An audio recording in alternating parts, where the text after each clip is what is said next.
Et donc, pour les TDAH, ça va être un défaut des un problème, au niveau des connexions dans les différents réseaux cérébraux ou ça va être un problème, du coup, au niveau de la dopamine qui va pas réussir à bien médiatiser les différentes informations et les priorités? Bah, en fait, ça va ensemble, hein, puisque c'est la dopamine, elle va être, dans en fait, la dopamine, elle est impliquée dans énormément de zones du cerveau, hein, comme quasiment tous les neurotransmetteurs d'ailleurs. Mais, donc dans le TDAH, l'origine neurobiologique du TDAH, hem, donc effectivement, c'est attribué à un déficit en dopamine. Donc on pense qu'il y a vraiment un trouble on va dire un dysfonctionnement en fait du système neurochimique associé à la dopamine, mais également aussi à la noradrénaline d'ailleurs, hein. Alors c'est la dopamine qui est vraiment, le plus ciblée en général, mais c'est également aussi associé à un déficit, en noradrénaline. Et il y a effectivement, plusieurs réseaux de structures nerveuses qui sont touchés dans le TDAH.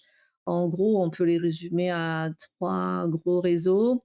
Un réseau qui, relie le cortex préfrontal à, on va dire, le striatum qui est une des structures, clés des ganglions de la base. C'est la même structure qui est touchée dans la maladie de Parkinson. Les gens, ils connaissent un peu avec la maladie de Parkinson, donc voilà, c'est une structure qui est centrale dans notre cerveau, hein. Les ganglions de la base, c'est plusieurs, noyaux. Donc ça, ce réseau-là, entre le cortex préfrontal et les ganglions de la base, alors le cortex préfrontal dorsolatéral, il y a un autre réseau, c'est le cortex, frontal, mais ce qu'on appelle orbitofrontal, donc plus à l'avant, et pareil le striatum. Et il y a également un autre réseau qui part toujours du frontal, hein, parce que quand même, le frontal, c'est ce qui est impliqué dans les fonctions les plus cognitives, les plus élevées, et qui est relié cette fois au cervelet, donc un réseau cérébello-frontal. Donc, grosso modo, on a ces trois réseaux qui sont touchés dans le TDAH, et ces trois réseaux, on sait très bien qu'ils fonctionnent fortement avec le système dopaminergique et noradrénergique. Donc, c'est pour ça que on explique les troubles du TDAH aussi bien par l'un que par l'autre, en fait, hein. Et du coup, quels sont les différents types de TDAH? Ah, alors, le TDAH, alors de manière intéressante, on va dire, parce que historiquement, en fait, c'était un trouble qui était vraiment associé à l'hyperactivité, en tout premier lieu. En fait, c'était des enfants, on qualifie, enfin, c'était plutôt les enfants hyperactifs, très agités, beaucoup en mouvement. C'était tous ces enfants-là qui ont été associés au TDAH en premier. Et il a fallu attendre quand même, les années 80, je crois, quelque chose comme ça, pour que le terme d'attention, en fait, soit introduit dans le TDAH. Donc, c'est assez récent, on va dire depuis les années 80 que, on parle de trouble de l'attention. Et il me semble que c'est dans les années 90 avec ce qu'on appelle le DSM-4. Le DSM-4, c'est, le manuel de diagnostic, en fait, des troubles, de santé mentale, on va dire comme ça, que là, on a introduit 3 sous-types. Donc un TDAH avec une forme hyperattentive prédominante, un TDAH avec une forme hyperactive prédominante et un TDAH de forme mixte.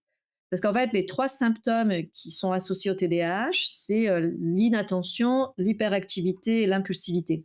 On regroupe l'hyperactivité et l'impulsivité et on le sépare de l'inattention. Et ensuite, voilà, c'est comme ça qu'on définit en fait les 3 sous-types. Ça, c'est depuis les années 90, en fait. Donc c'est assez récent finalement, hein. Et est-ce que ces sous-types, du coup, je suppose qu'ils doivent avoir des corrélats neuronaux différents? Et comment est-ce qu'on va différencier, du coup, impulsivité et inattention? Puisque, je sais pas, ça semble un Ouais. peu flou la frontière qu'on peut avoir entre les deux. Alors, au niveau des symptômes déjà, pour, peut-être, clarifier un peu, un enfant inattentif, c'est un enfant qui va être rêveur, distrait, qui va faire des fautes d'étourderie, qui va oublier ses affaires, donc c'est plutôt ça. Donc là-dedans, il y a pas d'hyperactivité, il y a pas d'impulsivité. Un enfant hyperactif, c'est un enfant qui va tout le temps bouger en fait. Il va se gigoter sur sa chaise, il va tripoter avec ses mains, il va bouger les pieds, dès qu'il va y avoir un objet posé, il va le prendre, et cetera. Donc ça, c'est l'hyperactivité. Et l'impulsivité, c'est un enfant qui va avoir du mal à se retenir de faire des actions. Donc Mmh, il va couper la parole, c'est un enfant quand, dans les jeux, il pourra pas attendre son tour, et cetera. Donc il c'est ça l'impulsivité. Donc déjà, impulsivité, hyperactivité, inattention, c'est pas exactement la même chose d'un autre point de vue purement comportemental. Ensuite, quand on pose le diagnostic d'un TDAH, en fait, c'est, Le diagnostic, il est posé sur l'observation de l'enfant par un psychiatre ou maintenant par un pédiatre, neurologue, neuropédiatre exactement. Et en fait, c'est, le praticien va avoir un entretien, ce qu'on appelle un entretien semi-structuré, donc un entretien avec l'enfant et dans lequel il va poser un certain nombre de questions qui sont très elles, par contre, très bien codifiées. La manière dont on les pose, pas forcément, mais les questions, elles, sont codifiées. Et il faut en fait que, cet enfant, il présente, un certain nombre de comportements en fait, qu'on peut associer aux différents symptômes, donc soit l'inattention, soit l'hyperactivité, impulsivité. Et il faut qu'il les présente aussi dans différents milieux. Donc il faut au moins 2 milieux différents, c'est-à-dire le milieu familial et le milieu scolaire. Donc sinon on peut pas poser le diagnostic. Donc le diagnostic, il est posé essentiellement comme ça en fait, d'accord? En suivant les critères du DSM, donc du manuel, de référence. C'est pas vraiment en allant faire des investigations cérébrales. Donc pour répondre à la première question qui était de savoir s'il y avait des substrats neurobio différents pour les différents sous-types, c'est pas quelque chose qui est encore extrêmement, établi et étudié en fait. Mais très vraisemblablement, mais ce sont des pistes. En fait, on commence vraiment à s'intéresser à l'hétérogénéité des patients présentant, enfin des enfants ou des adultes présentant un trouble du TDAH.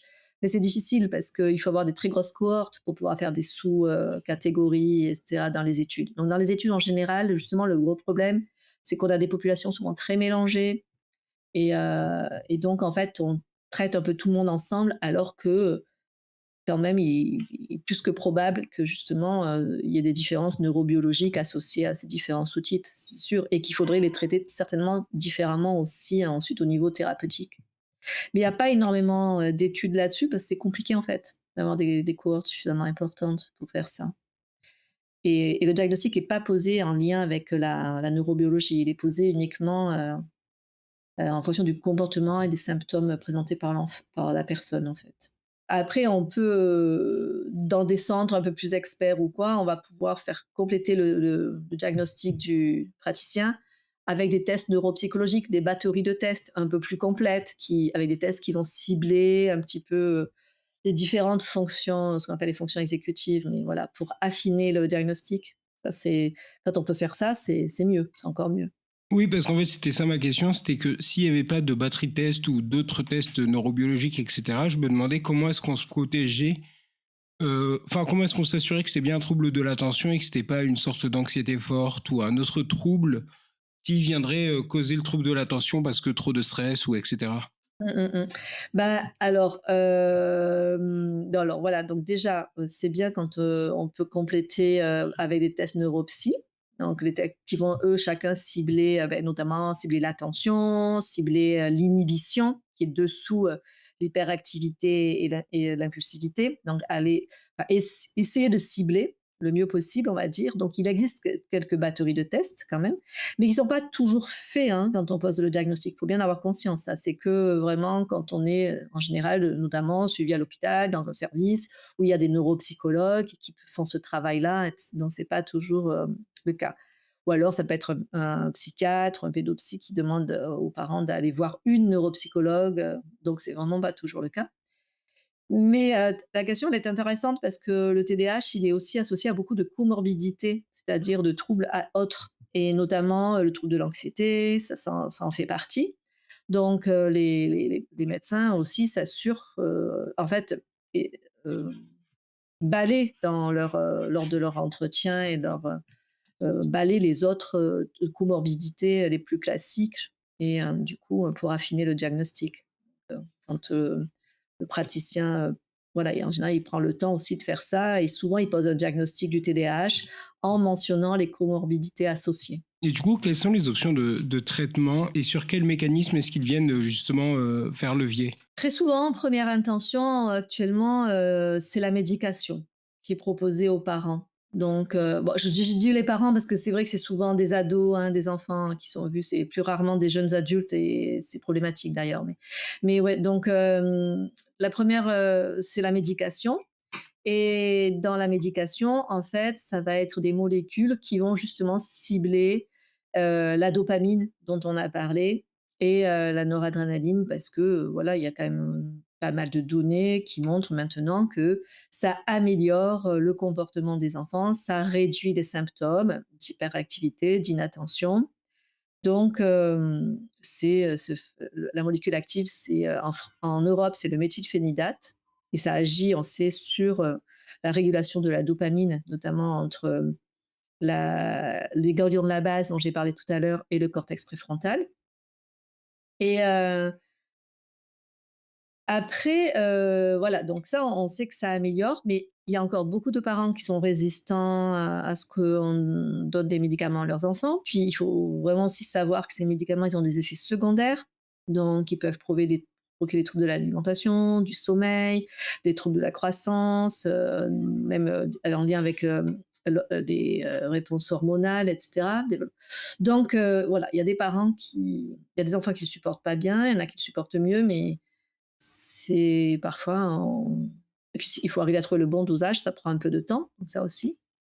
Donc ça, c'est le traitement en première intention, surtout quand les troubles sont, très, importants et que la qualité de vie de la personne est fortement détériorée. Parce que c'est ça qui est quand même, le plus important, essayer de leur donner une qualité de vie meilleure.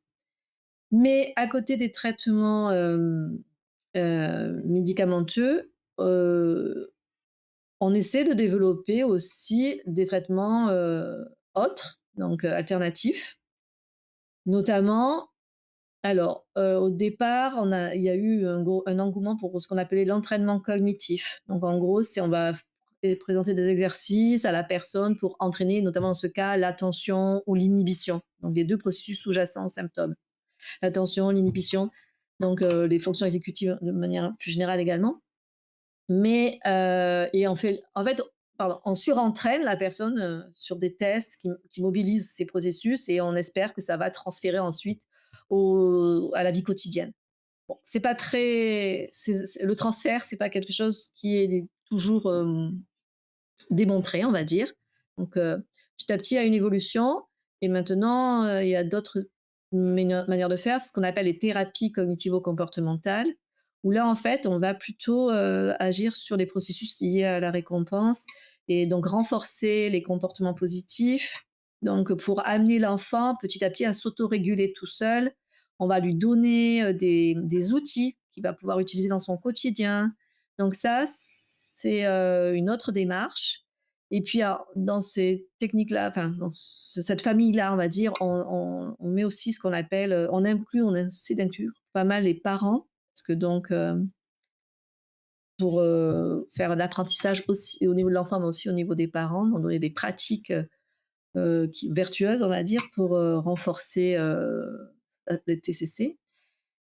Et donc ça se développe. Alors autant dire la vérité, c'est qu'en France, on est hyper en retard là-dessus, hein. Donc il y a des pays qui sont bien meilleurs que nous, comme la Belgique ou le Québec notamment, où vraiment, ces thérapies-là d'accompagnement, ces aides psychosociales sont beaucoup plus développées que chez nous. Nous, on est quand même un peu à la traîne là-dessus, pas très, très bon, très en retard. Et au niveau de la recherche, il y a pas non plus, il faut aussi être, enfin honnête, pas énormément d'études comment dire? Qui s'intéressent en fait à l'impact de ces psychothérapies sur le fonctionnement cérébral. En fait, il va y avoir des études qui montrent, oui, on a fait suivre une psychothérapie pendant 3 mois, un groupe d'ados et cetera et on a observé que, leurs symptômes diminuaient. Bon, OK, c'est très descriptif, mais il y a pas tant de ça d'études qui montrent, qui cherchent à étudier l'impact de la psychothérapie sur les processus cognitifs, vraiment sur, le fonctionnement du cerveau et cetera. Donc, nous, on a eu fait une étude comme ça dans le passé et en fait, on s'est rendu compte que vraiment, bah, de manière anecdotique, hein, mais c'est intéressant que la psychothérapie qui avait été utilisée dans le service avec lequel on avait travaillé en collaboration à Marseille, là, à l'hôpital Salvatore, le service du professeur Da Fonseca. En fait, on s'est rendu compte que la psychothérapie était plus efficace que le méthylphénidate, en fait. Donc évidemment, il faut reproduire ça, mais c'était quand même, des résultats qui questionnent, hein, et qui sont très intéressants. Donc on va essayer d'explorer, plus amplement, mais c'est quand même encourageant. Et ensuite, toujours sur ces options de traitement, il y a quelque chose qui se développe beaucoup, qui est très à la mode, ce qui ne veut pas dire que c'est très efficace, loin de là. Ce qu'on appelle le neurofeedback. Le neurofeedback, en fait, c'est à la mode parce que c'est en lien avec un peu l'intelligence artificielle, et cetera. Donc c'est très à la mode. En fait, le neurofeedback, c'est que, par exemple, on va enregistrer l'activité cérébrale de la personne et on va l'amener à se mettre dans un état cérébral spécifique en lui donnant une récompense, des indices qui lui disent qu'elle est dans cet état. C'est intéressant parce que ça passe pas forcément par des consignes verbales, donc ça peut être utilisé même avec des enfants très jeunes qui n'ont pas encore une connaissance des concepts développés. Quand on lui dit, et puis même quand on dit à un enfant, il faut que tu te concentres, que tu fasses plus attention, ça ne veut pas dire grand-chose en fait, hein. Mais avec ces méthodes-là, en fait, on va enregistrer l'activité cérébrale en continu, on va s'intéresser à certaines ondes spécifiques dont on sait qu'elles sont impliquées dans les processus attentionnels et par exemple, quand il va atteindre ce niveau-là, ben, on va faire, décoller une montgolfière, s'épanouir une fleur, enfin bref, on lui donne un feedback visuel ou lui faire entendre une musique agréable et cetera. Donc il a un feedback et lui, il essaie de rester dans cet état-là. Et c'est des états normalement qui sont associés à des états, attentionnels, on va dire un peu. Donc ça, c'est l'idée de base du neurofeedback. Mais la réalité, c'est qu'on est encore très loin, un, d'avoir identifié les rythmes cérébraux déficitaires chez les enfants avec un TDAH. En plus, ça a l'air vraiment d'être lié notamment au type de TDAH, et cetera. Et 2, donc de savoir sur quoi exactement il faut jouer précisément donc, c'est très à la mode parce que derrière, il y a des sous, de l'argent, parce qu'il y a des gens qui développent des casques, et cetera. Donc, ça excite beaucoup le monde, on va dire, économique. Mais en réalité, il y a quasiment aucune étude scientifique qui montre de manière rigoureuse l'impact du neurofeedback. Alors, quand je parle d'études rigoureuses scientifiques, et franchement, moi j'insiste là-dessus parce que quand je forme les étudiants en psycho, vraiment, je trouve que c'est hyper important qu'ils aient conscience de ça, parce que c'est eux les futurs psychologues.